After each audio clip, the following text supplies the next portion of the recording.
around the moon, to map the topography. And so the instruments were chosen from proposals based on the ability to help select sites and determine the safety of landing in particular sites on the moon. The LiDAR would be the Lunar Orbiter Laser Altimeter, or LOLA, and it marked another leap into laser altimetry. We also came up with the idea of having multiple beams. We managed to put 5 beams on the surface, and that kind of changed the observational strategy, if you know what I mean, of 5 parallel beams.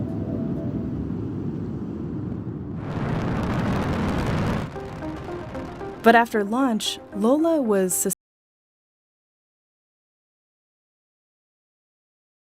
any measurement at nighttime when we first turned on.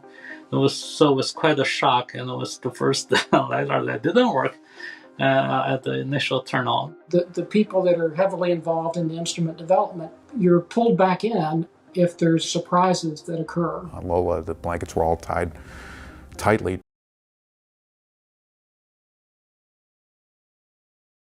Very strong. And then we caused a misalignment. I remember we discussed whether we wanted to check the alignment at spacecraft level, and we just decided not to do it. I think that was my fault, because we could have. We started in the worst possible orbit for that failure mechanism, and so we were out of alignment, and we had no signal at all, and that was just it was a tough couple of weeks. Yeah, it is a lessons learned for life for me. A couple of weeks later, we noticed a little blip at the South Pole. And the orbit progressed. The signal kept getting stronger and stronger on the daylight side. Despite a bumpy start, in time, LOLA and the Lunar Reconnaissance Orbiter mission became revolutionary in mapping our moon. And it's turned out to be exceptional in terms of describing the topography of the moon.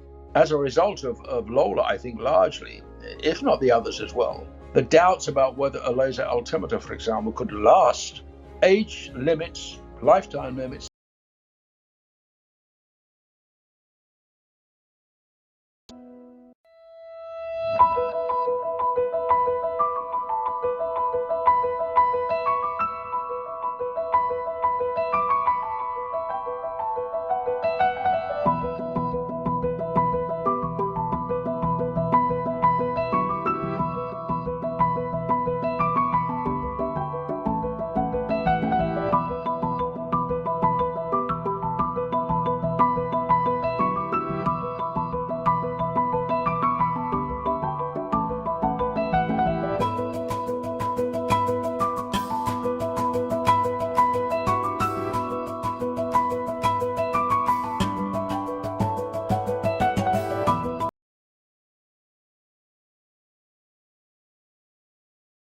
thing we've ever done on the International Space Station. It is allowing us to investigate cold quantum gases and make breakthroughs in areas of physics that up until now have been unavailable to us.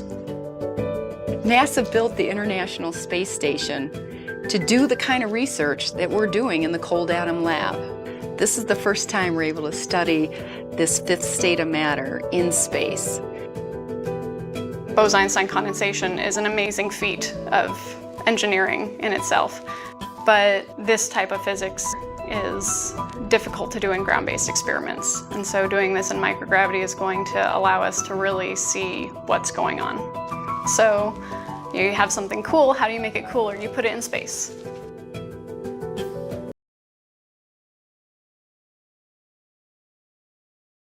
Help us in quantum computing, quantum communications, and learn even more about gravity and how it interacts in our universe.